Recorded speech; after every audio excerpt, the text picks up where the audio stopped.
الحمد لله والصلاة والسلام على سيدنا محمد وعلى آله وأصحابه أجمعين. الحمد لله والصلاة والسلام على سيدنا محمد وعلى آله وأصحابه أجمعين. أما بعد، فأعوذ بالله من الشيطان الرجيم. بسم الله الرحمن الرحيم.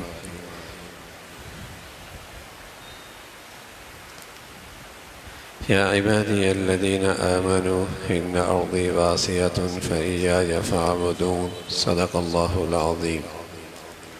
اللهم صل على سيدنا محمد وعلى آل سيدنا محمد وبارك وسلم. اللهم صل على سيدنا محمد النبي الأمي وعلى آله وأصحابه وسلم. اللهم صل على سيدنا محمد النبي الأمي وعلى آله وأصحابه وسلم. میرے معزز مسلمان بزرگوں، عزیز بھائیوں اور امت مسلمہ کی مقدس ماں اور بہنوں، اصل مقصد زندگی اللہ تعالیٰ کی بندگی ہے. اصل مقصد زندگی اللہ تعالیٰ کی بندگی ہے، اس کی فرما برداری ہے، اس کے رسول کی اطاعت ہے، اور آخرت کی حقیقی کامیابی اور فلاح ہے. زندگی کا اصل مقصد یہ ہے.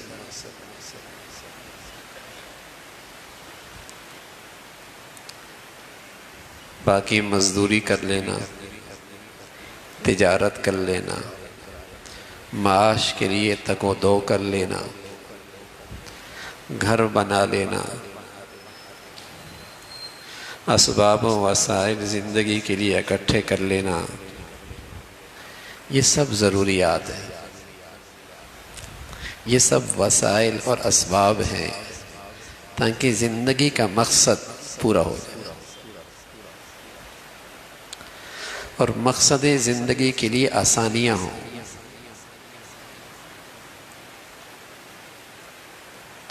حرام نہیں کماتا، حلال کماتا ہے. حرام نہیں کھاتا، حلال کھاتا ہے. حرام نہیں پیتا، حلال پیتا ہے. کچھ پیسہ اکٹھا کر لیتا ہے، کچھ دولت اکٹھی کر لیتا ہے. یہ سب اس مقصد زندگی کی آسانی کے لیے، تاکہ اس مقصد زندگی کے پورا کرنے میں آسانیاں رہیں.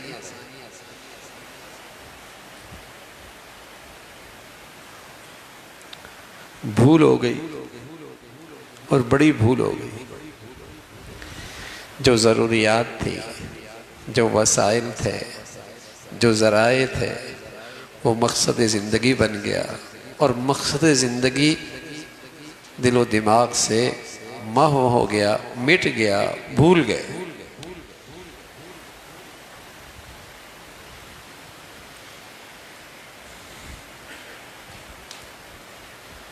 ایک آدمی کا سفر ہے اسلام آباد کا، اور اس سفر کا مقصد یہ ہے کہ عدالت میں اس کی حاضری ہے. بڑا اہم کیس ہے اور فیصلہ ہونا ہے، اس لیے وہاں اس کی حاضری ضروری ہے، ورنہ فیصلہ اس کے خلاف آئے گا. اس سفر کا مقصد تو یہ ہے. اب وہ وہاں کسی کے ڈنر میں شریک ہو رہا ہے، کسی کے عشایہ میں شریک ہو رہا ہے، کسی کی دعوت میں شریک ہو رہا ہے، دائیں بائیں کے ماحول سے متاثر ہو کر سیر و تفریح پہ نکل جاتا ہے. اور عدالت میں حاضری نہیں لگاتا، فیصلہ اس کے خلاف آ جاتا ہے، لوگ کیا کہیں گے؟ بڑا کم عقل آدمی، سفر کیوں کیا تھا، گئے کیوں کتنے، پیسہ کیوں خرچ کیا، وقت کیوں لگایا؟ دعوتیں تو ہوتی رہتی ہیں بھائی، سیر و تفریح بھی ہو جاتی ہے، لیکن سفر جس مقصد کے لیے کیا تھا وہ کیوں نہیں پورا کیا؟ عدالت میں حاضری کیوں نہیں ہوئی؟ کیا کہیں گے؟ کم عقل آدمی، احمق آدمی۔ تو پیارے رسول صلی اللہ علیہ وسلم بھی فرمایا کرتے تھے، جو اس دنیا میں مقصد زندگی سے جو اسے اللہ نے دیا ہے اور اللہ کے رسول نے بتایا ہے، اس کو بھول جائے اور دوسرے ذرائع اور وسائل میں لگ جائے، یہ احمق آدمی، یہ کم عقل آدمی، اس کی حماقت میں کوئی شک نہیں ہے۔ لیکن آج دنیا اسی کو ہوشیار کہتی ہے، آج دنیا اسی کو عقل مند کہتی ہے کہ اس کی تو قسمت جاگ گئی میاں، دکان سے فیکٹری پہنچ گیا، کچے گھر سے کوٹھیوں میں آ گیا، کچھ نہیں تھا اور بہت کچھ ہو گیا، بڑا ہوشیار ہے۔ اللہ کے نبی صلی اللہ علیہ وسلم اسی کو کم عقل کہتے ہیں، جو مقصد زندگی کو بھول جائے۔ وَمَا خَلَقْتُ الْجِنَّ وَالْإِنسَ إِلَّا لِيَعْبُدُونَ، ہم نے تو تجھے اپنے بندگی کے لیے پیدا کیا ہے، ورنہ تو تیری زندگی سراسر شرمندگی ہے۔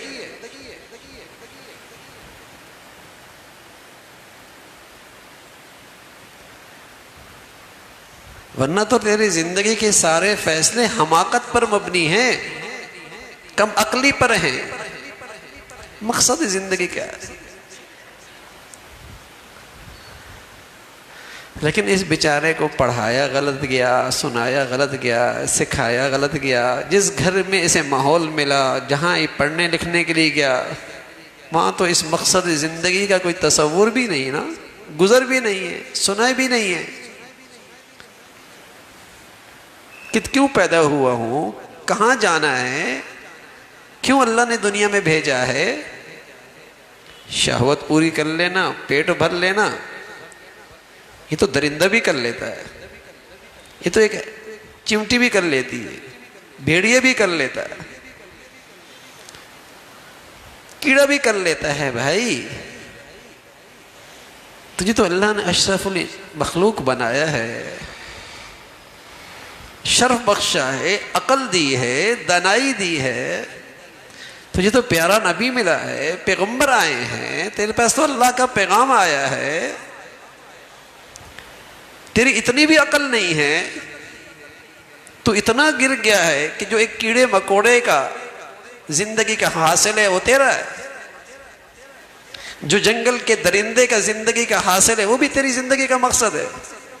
تو اسے تو وہ اچھا کھاتا ہے، روز گوشت کھاتا ہے شیر، اس کا لباس تو اسے اچھا ہے، اس کے جسم ہی پہ ایسے بال اگتے ہیں جو اس کی گرمی سردی میں حفاظت کرتے ہیں۔ پھر تو اس کا گھر بہت بڑھیا ہے، گرمی سردی میں اس کی حفاظت ہوتی ہے۔ اگر گھر ہی اچھا بنانا شرف کی بات ہے تو بہت سارے کیڑے مکوڑوں کے گھر تجھ سے زیادہ مضبوط ہے۔ اچھا کھا لینا ہی شرف کی بات ہے تو بہت سارے درندے اچھا کھا لیتے ہیں۔ اچھا پہن لینا ہی کوئی شرف کی بات ہے تو ایسی اور بہت ساری مخلوق ہے۔ تجھے جو اللہ نے شرف بخشا تھا، عزت بخشی تھی، اور تیرے اندر اپنے پیغام کی اہلیت رکھی تھی، تیری طرف اپنا پیارا پیغمبر آیا، اس کا آیا تھا، تجھے مرتبہ بہت اونچا دیا تھا، اس لیے کہ تیری زندگی کا مقصد اونچا تھا، کہ تیری جینا اور مرنا اس کا مقصد اللہ کی بندگی تھی۔ اور جو اللہ کی بندگی سے محروم ہے، فرمایا اولئک هم شر البریہ، وہ تو سب سے خسیس مخلوق سے بھی بدتر ہے، سب سے بری مخلوق۔ تو ذرائع، وسائل، ضروریات آج مقصد بن گئے۔ اللہ حفاظت فرمائے، اتنی غلطی ہو رہی ہے کہ ابا کا رخ بھی ٹھیک نہیں، دادا کا رخ بھی ٹھیک نہیں، اور اولاد کو بھی اسی رخ پہ ڈال دی۔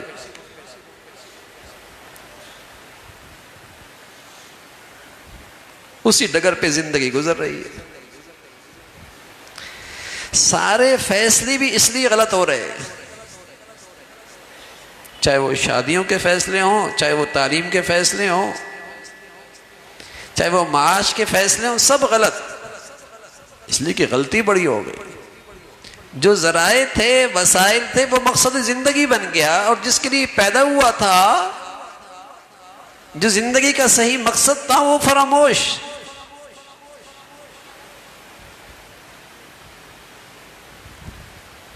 بچہ امتحان گاہ جا رہا ہے پرچہ دینے کے لیے، اب گھر سے نکلا ہے، کیوں؟ پرچہ دینا اس کا مقصد ہے۔ اب اس کے لیے راستے میں اسے سواری کی بھی ضرورت ہے، وہاں اسے نشست کی بھی ضرورت ہے، وہاں اسے ہوا کی بھی ضرورت ہے، وہاں اسے پانی کی بھی ضرورت ہے۔ یہ سب اس کے مقصد کے آسانی کے لیے، یہ اس کے ضروریات ہیں، یہ اس کے وسائل ہیں، یہ اس کے اسباب ہیں۔ اب یہ نادان آدمی اس سواری ہی میں الجھ جائے، وہ مشروبات ہی میں وقت پورا کر دے، پنکھا ٹھیک نہیں، اے سی ٹھیک نہیں، وقت اسی میں گزار دے، اور پیپر خالی دے کے آ جائے، کیا کہیں گے؟ ارے میاں تم اس لیے کہتے؟ سب کیا کہیں گے؟ باپ بھی کہے گا میاں یہ تو بڑی کم عقلی کی تم نے، اصل تمہارا مقصد پیپر دینا تھا، اور تم کس میں الجھ پڑے کہ سواری ٹھیک نہیں تھی، پانی نہیں ملا، پنکھے کی ہوا ٹھیک نہیں تھی، اے سی ٹھنڈا نہیں تھا، اور صرف اسی میں الجھ کے تم خالی ہاتھ آ گئے، واپس پیپر دے کے آ گئے خالی۔ کیا کہیں گے؟ کم عقل ہے۔ کچھ ایسا ہی آج دنیا میں ہو رہا ہے، کچھ ایسا ہی آج دنیا کے اسٹیج پہ ہو رہا ہے کہ ان سارے اسباب و وسائل اور زندگی کی ضروریات میں ایسے الجھے ہیں کہ صبح سے لے کر شام تک، شام سے لے کر صبح تک زندگی کا مقصد پہ کسی کو فکر نہیں ہے، جی رہے ہیں اور مر رہے ہیں۔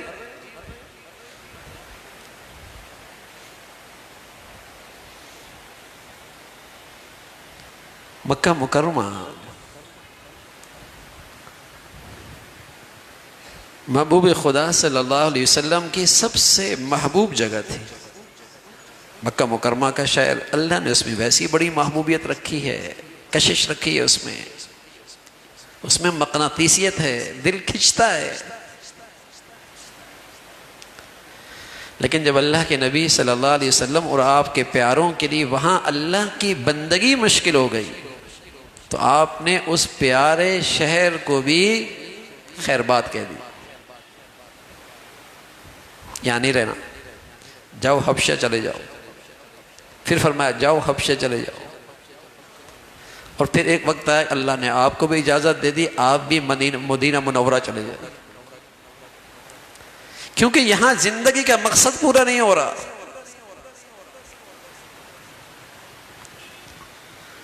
زندگی کے مقصد کے لیے مشکل ہو رہی ہے، اب یہاں سے تشریف لے جائیں۔ آپ ایسے پیاری سرزمین کو بھی خیر بات کہہ دیں، اور آج ہم اپنے ملک کو کس لیے خیر بات کہتے ہیں؟ اسٹیٹس اچھا ہو جائے، لا حول ولا قوت۔ اور بس اوقات ایسے ملکوں میں ڈیرے لگاتے ہیں جہاں آئندہ نسلوں کا مسلمان رہنا اور اسلام کا جوش و خروش رہنا جس کا تصور بھی نہیں ہے،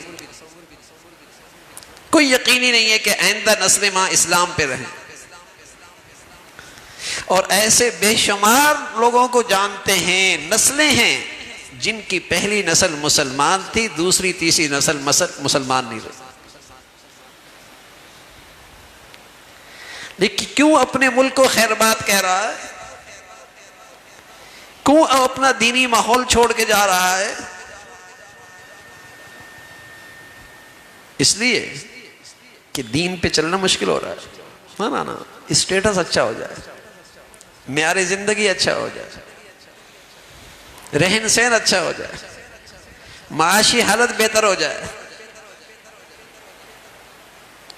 ان اسباب و وسائل کے خاطر ساری زندگی کے فیصلے ہو رہے ہیں. مقصد زندگی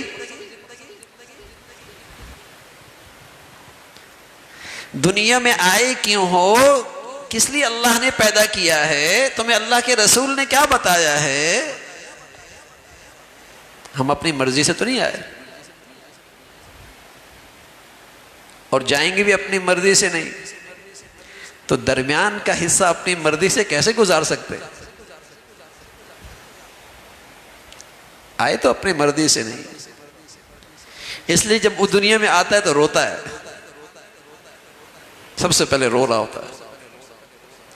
اور جب دنیا سے جا رہا ہوتا ہے تب دنیا رو رہی ہوتی ہے.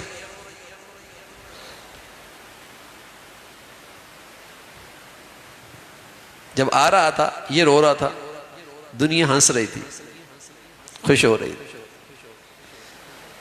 اگر اس درمیان کے حصہ اچھا گزر جائے تو دنیا سے جا رہا ہوگا، یہ ہنس رہا ہوگا، دنیا رو رہی ہوگی، یہ خوشی خوشی جا رہا ہوگا.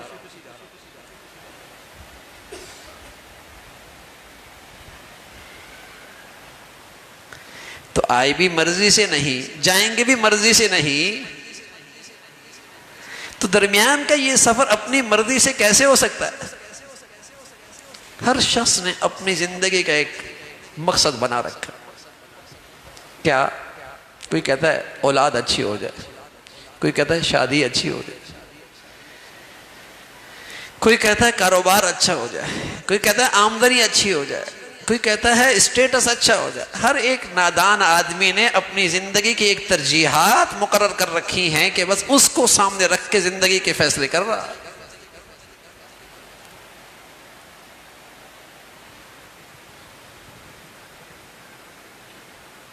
اور جب وہاں پہنچتا ہے ایک نیا خواب دیکھتا ہے، پھر وہاں پہنچتا ہے ایک نیا خواب دیکھتا ہے، ایک آگے پہنچتا ہے پھر ایک نیا خواب دیکھتا ہے.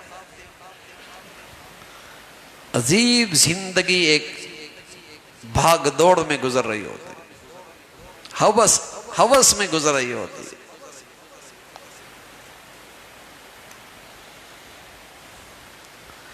تو اللہ کریم نے زندگی کا مقصد بتایا کہ تمہاری زندگی کا اصل مقصد ہے کیا. بتائیے، ہم اپنے اس زندگی کے مقصد کو سامنے رکھ کر اپنی بچیوں کے فیصلے کرتے ہیں،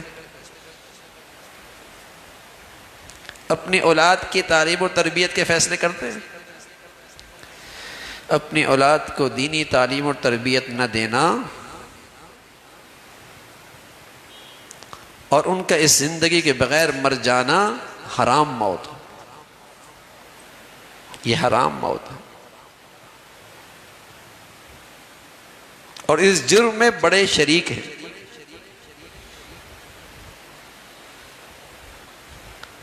اللہ کی بندگی سے ہٹ کر زندگی گزارنا وہ زندگی نہیں ہے، موت سے بدتر ہے. کوئی زندگی نہیں ہے. ایسی زندگی تو زمین پر بوجھ ہے.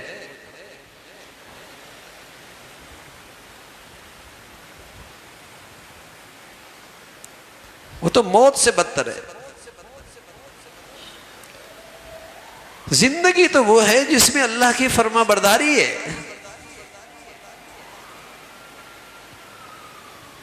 زندگی کا مقصد اس میں ہے. یہ اس کے لیے شرافت ہے، یہ اس کی عزت ہے، یہ اس کی کامیابی ہے، یہ انسانیت ہے. روح نکلتی ہے، جسم پہ موت طاری ہو جاتی ہے. آدمی کی زندگی میں مقصد زندگی نہ رہے تو اس کی انسانیت پر موت طاری ہو جاتی ہے، انسانیت مر جاتی ہے. انسان نما تو ہوتا ہے، اس میں انسانیت نہیں ہوتی. اللہ میاں تو یہی بتا رہے ہیں، اولئک الانعام، جانور ہیں جانور، انسان نما ضرور ہیں لیکن ان میں انسانیت نہیں ہے۔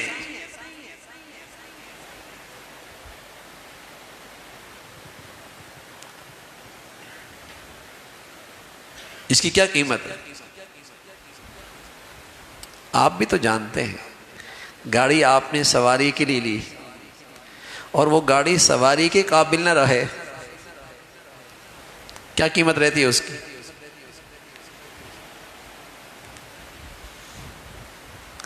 آپ نے یہ لائٹ روشنی کے لیے لی ہے، یہ روشنی نہ دیتی ہو، کیا قیمت رہے گی؟ اے سی آپ نے ٹھنڈا کرنے کے لیے دیا ہے، اس کے اندر یہ صلاحیت ہی ختم ہو گئی، کیا قیمت رہے گی؟ واشنگ مشین کپڑے دھونے کے لیے آپ نے لی ہے، کپڑے سکھانے کے لیے دی ہے، یہ صلاحیت ہی ختم ہو جائے، کیا قیمت رہے گی؟ تو بتائیے نا، اس انسان کو اللہ نے اپنی بندگی کے لیے پیدا کیا ہے اور بندگی نہ ہو تو اس کی کیا قیمت رہے گی؟ مادی چیزیں تو ہم سمجھتے ہیں کہ جس مقصد کے لیے اسے بنایا، جس مقصد کے لیے لائے، اگر وہ صلاحیت ختم ہو جائے اور وہ کام نہ دے، اس کی کوئی قیمت نہیں رہتی۔ تو اللہ میاں بھی تو یہی کہتے ہیں، اگر اس انسان میں اللہ کی بندگی نہیں ہے، میری اطاعت نہیں ہے، تو انسان نما تو ہے، انسان نہیں ہے۔ اولئک الانعام بل ہم اضل، اور مثال دیتے ہیں، گھوڑا ہے نا، گھوڑا اس کے لیے سوار ہو کے اس کا مالک میدان جنگ میں کودتا ہے اور وہ مالک کی اطاعت کرتا ہے، اور یہ بھی پتا ہے کہ میدان جنگ میں کتنے خطرات ہیں، لیکن مالک کی مانتا ہے، جان کو خطرے میں ڈال کر مالک کی مانتا ہے۔ وہ تو جانور ہو کے بھی مانتا ہے۔ کتا ہے، اسے روز روٹی دے دو تو گھر کی چوکھٹ پہ پاؤں رکھ کر بیٹھ جاتا ہے، چوکیداری کر رہا ہوتا ہے، وہ بھی مالک کی خدمت کر رہا ہوتا ہے۔ تو بتائیے نا، یہ انسان جسے اللہ رب العزت اس قدر نواز رہا ہے اور اس میں اللہ کی فرما برداری نہ ہو، تو بتائیے نا، حیوانوں سے بھی گر گیا۔ اس لیے اللہ کہتا ہے اولئک الانعام بل ہم اضل، اس سے بھی گرا ہوا۔ ورنہ گھوڑا وہ بھی مالک کی مان لیتا ہے، کتا وہ بھی مالک کی سن لیتا ہے، اور جب اس انسان میں اللہ کی بندگی نہ رہے اور اس ذات کی نہ سنے اور اس کی فرما برداری نہ کرے، تو انسان نما تو ہے، انسانیت نہیں ہے۔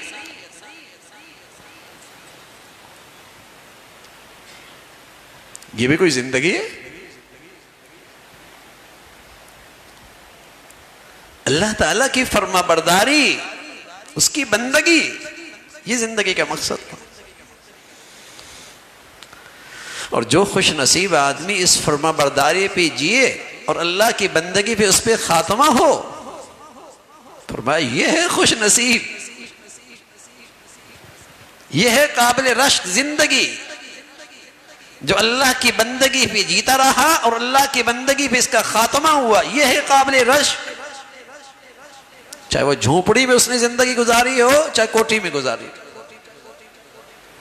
چاہے پھٹے پرانے سے پہن کر زندگی گزاری ہو، چاہے قیمتی لباس پہن کے زندگی گزاری، چاہے اس کے دسترخوان پہ فاقے ہوں، چاہے اس کے دسترخوان خانوں سے بھری ہوئی ہوں، وہ خوش نصیب ہے۔ اللہ کی فرما برداری پہ جی ہے نا، اللہ کی بندگی تھی، پیدا ہونے کا مقصد پورا کیا ہے۔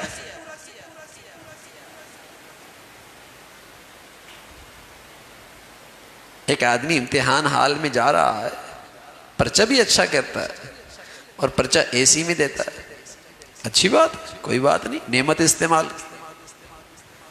دوسرا آدمی پرچہ دینے جاتا ہے، پنکھے کے نیچے بیٹھتا ہے، ٹھیک ہے، پرچہ تو اچھا ہو گیا، ٹھنڈک نہ بھی ملی تو پنکھا تو مل گیا، پرچہ تو اچھا ہو گیا، پھر بھی خوش۔ کم عقل تو وہ ہے جو پرچہ دے ہی نہیں اور اسی میں الجھتا رہے کہ گرمی ہے سردی ہے۔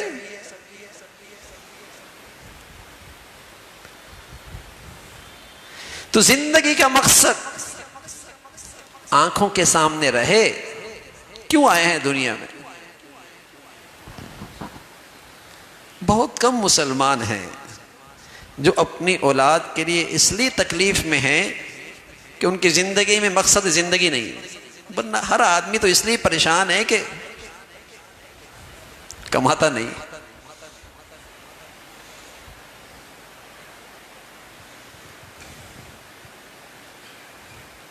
فلان چیز نہیں ہے اس کے پاس.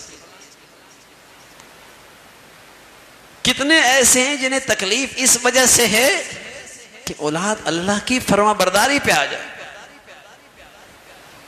یہ فکر لگی ہوئی ہے.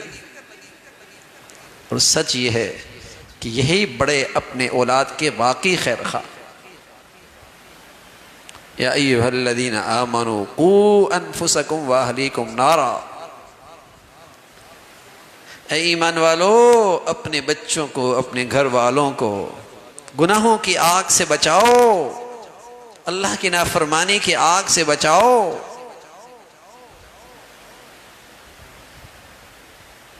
گناہوں کی آگ سے بچاؤ. اور آپ بھی جانتے ہیں درخت پہ آگ لگ جائے تو درخت کمزور ہو جاتا ہے. گناہوں کی آگ کی زندگی گزرے تو دل کمزور ہو جاتا ہے. دل میں طاقت نہیں رہتی.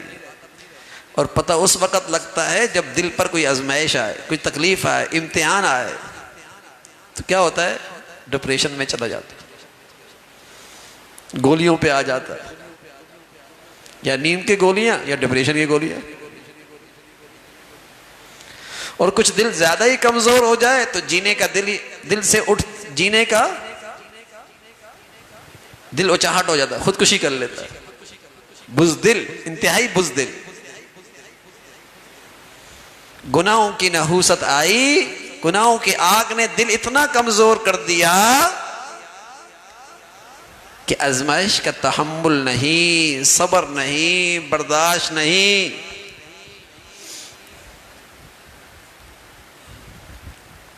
بیماری آتی ہے، بیماری آتی ہے، اور زندگی ہے، آئے گی بیماری. لیکن اس بیماری کے ساتھ ساتھ یہ خیال بھی آتا ہے کہ یہ بیماری بھی اللہ کی حکمت اور رحمت سے خالی نہیں. بیماری بھی آئی اور ساتھ ساتھ یہ خیال بھی آیا کہ یہ بیماری اور یہ تکلیف اللہ کی رحمت سے، حکمت سے خالی نہیں. تو بیماری تو آئی لیکن ساتھ غم نہیں لے کے آئی. بیماری تو آئی لیکن ساتھ غم نہیں لے کے آئی. غم کی تکلیف نہیں لے کے آئی. لیکن بیماری آئی لیکن ساتھ یہ خیال نہیں لائی کہ اس میں اللہ کی حکمت ہے، اللہ کی رحمت ہے. بیماری بھی آئی، غم بھی آیا. بیماری بھی آئی، ڈپریشن بھی آیا. بیماری بھی آئی، ڈپریس بھی ہوا. بیماری بھی آئی، شکوے بھی لایا. بیماری بھی آئی، مایوسی بھی آئی.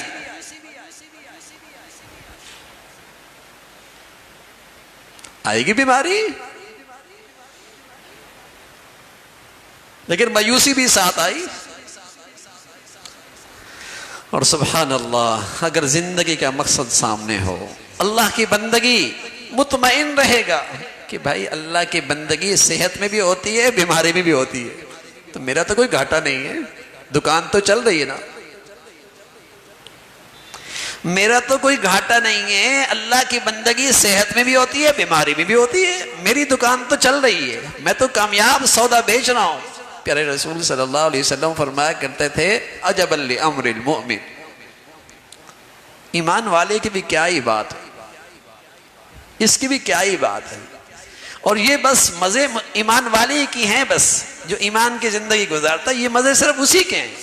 کہ یا رسول اللہ کیا مزے ہیں؟ فرمایا اذا اصابہ سرا شکر فکان خیرا لہ وان اصابہ ضرا صبر فکان خیرا لہ. نعمتیں ملیں شکر میں بندگی کرے، آزمائش آئے صبر میں اللہ کی بندگی کرے، اس کی تو ہر حال میں کمائی، اس کا تو گھاٹا ہی کوئی نہیں بھائی. جوانی میں بھی مزے، بڑھاپے میں بھی مزے، خوشحالی میں بھی مزے، فقر میں بھی مزے، صحت میں بھی کمائی، بیماری میں بھی کمائی.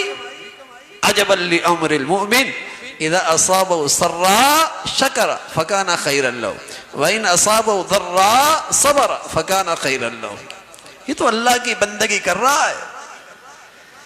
بیماری میں صبر میں بندگی ہے، خوشحالی میں شکر میں بندگی ہے. یہ تو زندگی کے مقصد پورا کر رہا ہے، اس کا تو کوئی گھاٹا نہیں. لیکن زندگی کا مقصد ہی جب اسٹیٹس بن جائے اور وہ ہاتھ سے نکل جائے، ڈپریشن میں. جب جی ہی دنیا میں شہرت کے لیے رہا ہے، دولت کے لیے رہا ہے، اور وہ ہاتھ نہ آئے، پھر تو ڈپریشن ہوگا نا، پھر تو غمگین ہوگا، پھر تو دکھی ہوگا نا.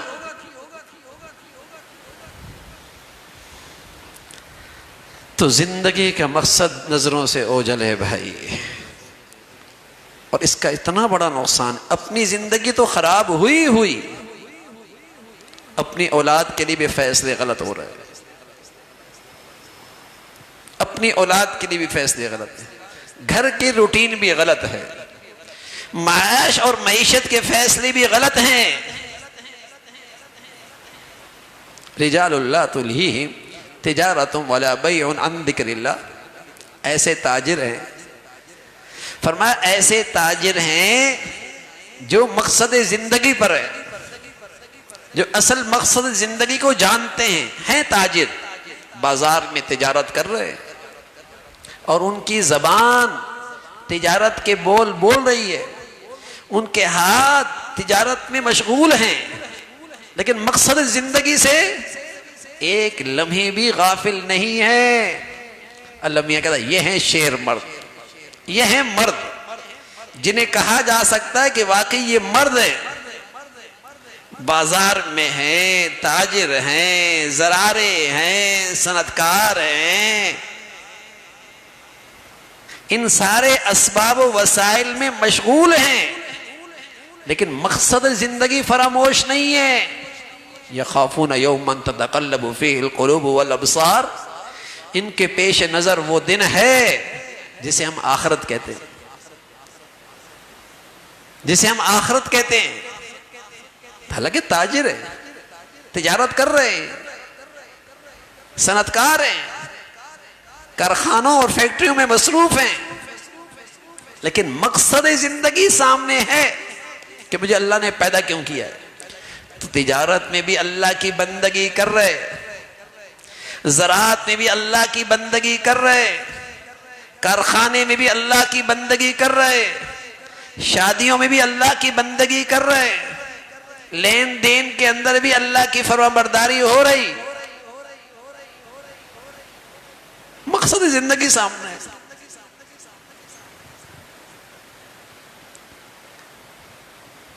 حضور علیہ السلام فرمایا کرتے تھے، آپ سے ایک صحابی نے عرض کیا یا رسول اللہ جنگل میں نکل جاؤں، حضرت عثمان ابن مظعون رضی اللہ تعالیٰ عنہ، تاکہ میری روحانیت میں بڑی ترقی ہو. جنگل میں نکل جاؤں، دنیا سے کنارہ کشی اختیار کرو، دنیا کو چھوڑ دوں، جنگل میں چل جاؤں. حضور علیہ السلام نے فرمایا میرے دین میں اس کی گنجائش نہیں ہے،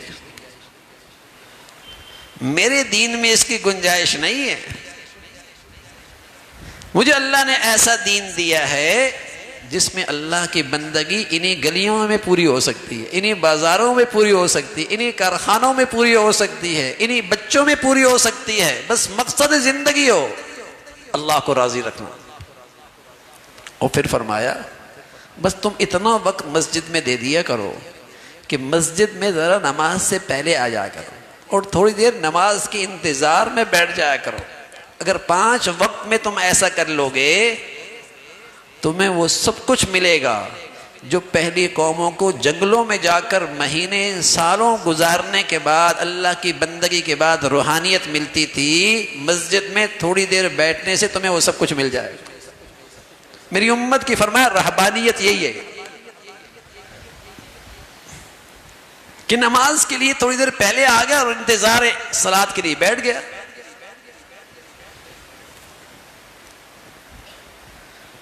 تبھی تو حضور کے پیاروں نے تجارت کی ہے، زراعت کی ہے، مزدوری کی ہے، دفتروں میں بیٹھے ہیں، سب کچھ کیا ہے، لیکن مقصد زندگی سامنے ہے کہ اللہ نے مجھے بھیجا کس لیے، کہ میری زندگی اللہ کی فرما برداری، اس کی بندگی ہے۔ تو یہ ساری چیزیں اس بندگی کے تحت تھیں، یہ ساری چیزیں اللہ کی بندگی کے ماتحت تھیں۔ تجارت بھی کر رہا تھا، کاروبار بھی کر رہا تھا، لیکن اللہ کی بندگی کے ساتھ۔ تو آج یہ اسباب، وسائل، زندگی کے یہ ضروریات، یہ مقصد بن گئے، اور اسی کے خاطر اپنے بچوں کے فیصلے کر رہے ہوتے ہیں، پرورش کر رہے ہوتے ہیں، اور سمجھتے ہیں ہم نے اولاد کے ساتھ بڑی خیر خواہی کر دی، سمجھتے ہیں ہم نے اولاد کا حق ادا کر دیا، یہ میں نے بڑا اچھا پڑھا دیا۔ ارے میاں اچھا تو پڑھا دیا، بتائیے اس کی زندگی میں بندگی ہے یا شرمندگی ہے؟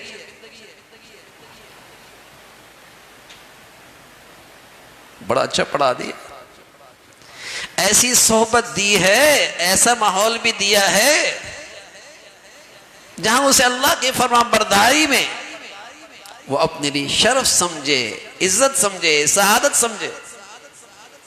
یہ بھی تو بڑوں کی ذمہ داری ہوتی ہے۔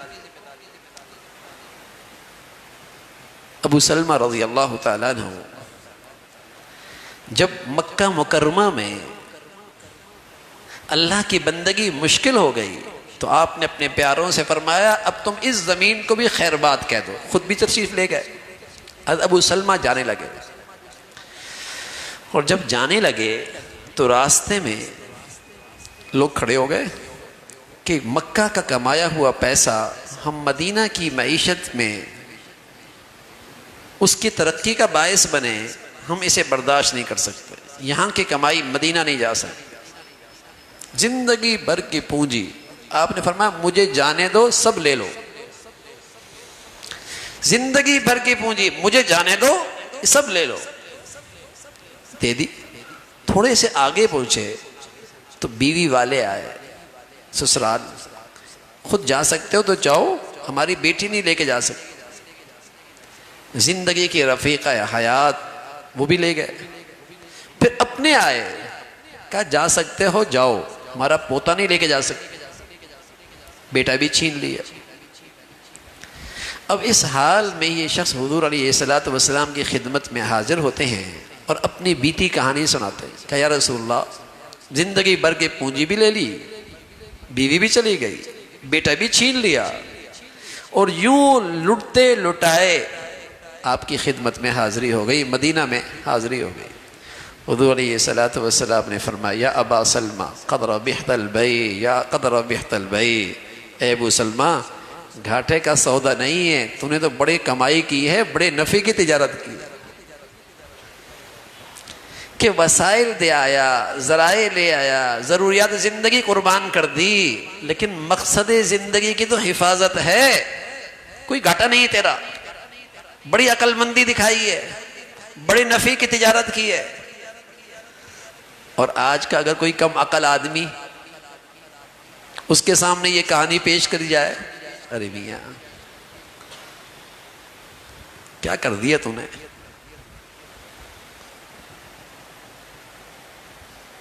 ایمان خطرے میں، اولادوں کی شرم و حیا خطرے میں، لیکن چند ٹکے مل جائیں گے نا، کچھ اسٹیٹس اچھا ہو جائے گا نا، اور اسی کو عقل مندی سمجھتے ہیں۔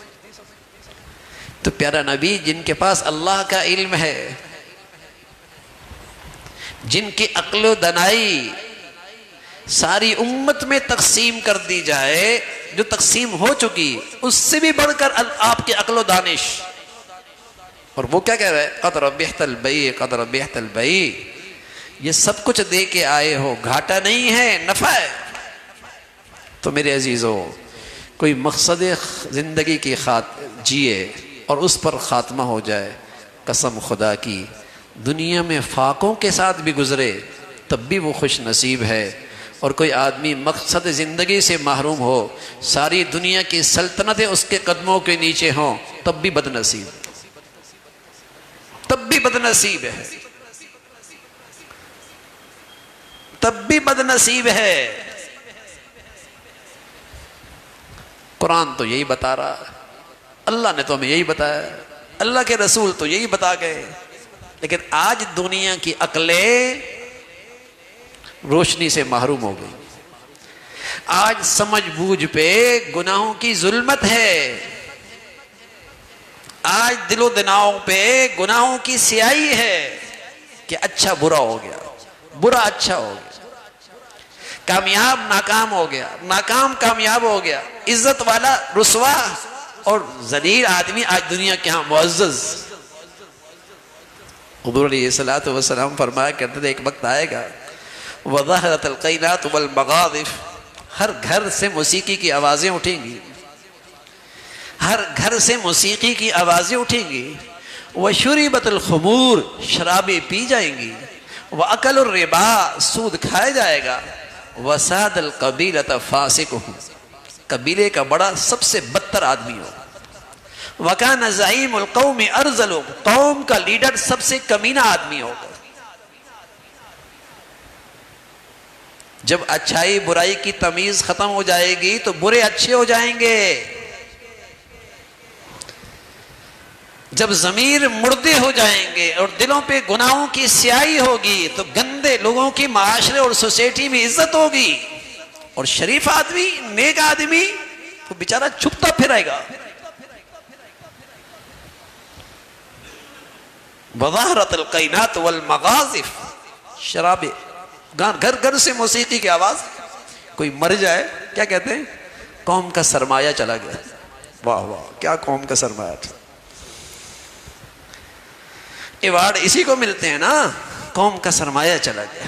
وظہرت القینات والمغاضف، اللہ کے نبی فرمایا کرتے تھے اللہ نے مجھے اس دنیا میں بھیجا ہے آلات موسیقی کو مٹانے کے لیے، میری بعثت کا ایک مقصد ہے آلات موسیقی کو مٹانا۔ اور آج نبی کی امت کلمہ گو کتنی جری ہے، کتنی بے شرم ہو گئی کہ نبی جسے مٹانے کے لیے آئے آج اسی کے نام لیوا اسے پھیلانے کے لیے کھڑے۔ وشربت الخمور، شرابیں پی جائیں گی، واکل الربا، سود کھایا جائے گا۔ جب یہ سب کچھ ہوگا تو بد سے بدتر آدمی وہ معاشرے میں معزز ہو جائے گا، قوم کا بڑا ہو جائے گا، قوم کا لیڈر بن جائے گا۔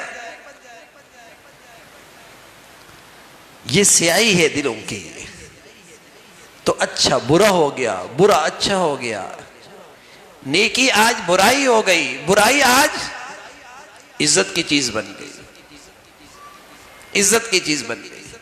تو میرے عزیزو، زندگی کا مقصد سامنے رکھو، اللہ نے مجھ اور آپ کو اپنی بندگی کے لیے بھیجا ہے، اس پر زندگی مل جائے اور خاتمہ ہو جائے یہ خوش نصیب آدمی ہے، اور اس پر میری توانائیاں لگیں کہ میرا بچہ بھی اللہ کی بندگی پہ زندگی گزارے، میرے گھر کے اندر بھی سب سے بڑی ترجیح میری زندگی، میرے گھر کا مقصد بھی اللہ کی بندگی ہو جائے۔ اس اللہ کی بندگی کو سامنے رکھ کر میں اپنی زندگی کے فیصلے کروں، اپنا رات دن شروع کروں، اللہ کی بندگی مقصد ہے۔ تو میرے عزیزو، ہم محاسبہ بھی کریں، فکر بھی کریں کہ ہم اس مقصد زندگی کو کتنا سامنے رکھ کے فیصلے کرتے ہیں۔ کبھی نماز پڑھ لینا، کبھی عمرہ کر لینا، کبھی صدقہ کر دینا، اس لیے کر لینا کہ ثواب ملے گا، نا میاں، یہ کافی نہیں ہے، یہ وظیفہ نہیں ہے، یہ تو میری زندگی کا مقصد ہے کہ میں نے ہر حال میں اللہ کی فرما برداری کرنی ہے، 24 گھنٹے میں میں اللہ کا بندہ نظر آؤں، اس کی بندگی نظر آئے، یہ اللہ کا بندہ، چاہے وہ آس پاس ایئرپورٹ پہ ہے، سفر میں ہے، خوشی میں ہے، غمی میں ہے، کون ہے؟ یہ اللہ کا بندہ ہے، پیدا اس لیے ہوئی، اللہ نے ہمیں یہ زندگی کی نعمت دی اس لیے ہے، اس پر اعزاز و اکرام ہے۔ اور پیارے رسول صلی اللہ علیہ وسلم فرمایا کرتے تھے اللہ کی بندگی پر جو اللہ کچھ دیں گے، اللہ اب اس بندگی پر جو اس مقصد زندگی پہ جیا اور خاتمہ ہو گیا، اس پر جو دیں گے تم دنیا میں اس کا تصور بھی نہیں کر سکتے۔ کیا ملے گا تم دنیا میں اس کا تصور بھی نہیں کر سکتے۔ ہاں دنیا میں اس کا تھوڑا سا ذائقہ مل جائے گا۔ وہ کیا؟ تمہارا دل ہر وقت سکون میں ہوگا۔ دنیا میں اس کا تھوڑا سا ذائقہ مل جائے گا کہ تمہارا دل ہر وقت سکون میں ہوگا۔ باقی پردے کے پیچھے اللہ نے تمہارے لیے کیا چھپایا ہے، تمہاری آنکھیں ٹھنڈی ہو جائیں گی۔ قرآن یہی کہتا ہے فَلَا تَعْلَمُ نَفْسٌ مَا أُخْفِيَ لَهُم مِّن قُرَّةِ أَعْيُنٍ۔ کیا بتاؤں اس کی تفصیل کہ اس بندگی پر تمہیں کیا ملنے والا ہے، اتنا بتاتے ہیں کہ آنکھیں ٹھنڈی ہو جائیں گی۔ تو بتائیے آنکھیں بعد میں ٹھنڈی ہوتی ہیں، دل پہلے ٹھنڈا ہوتا ہے۔ تو اس کا تھوڑا سا اثر اس دنیا میں ہوگا بھائی، دل ہر وقت سکون، ٹھنڈا، چین، مزہ۔ یہ اللہ کی بندگی کا انعام ہے اس دنیا میں۔ اور آخرت میں کیا کچھ ہے، مرنے کے ساتھ کیا ملے گا؟ فرمایا بس تمہاری آنکھیں ٹھنڈی ہو جائیں گی۔ اور ایک پیغام اور دے دیا، فرمایا وَلَكُمْ فِيهَا مَا تَشْتَهِي أَنفُسُكُمْ۔ سوچو تمہاری کیا چاہت ہوگی، اس پر کیا انعام لینا چاہو گے، تمہاری کیا خواہش ہوگی، اس پر کیا بدلہ لینا چاہو گے، سوچو۔ فرمایا تم اپنی سوچ کو اور بلند کرو، اور بلند کرو، اور بڑی چیز مانگو۔ فرمایا میرا وعدہ ہے جو تمہاری چاہت ہوگی وہ پوری ہوگی۔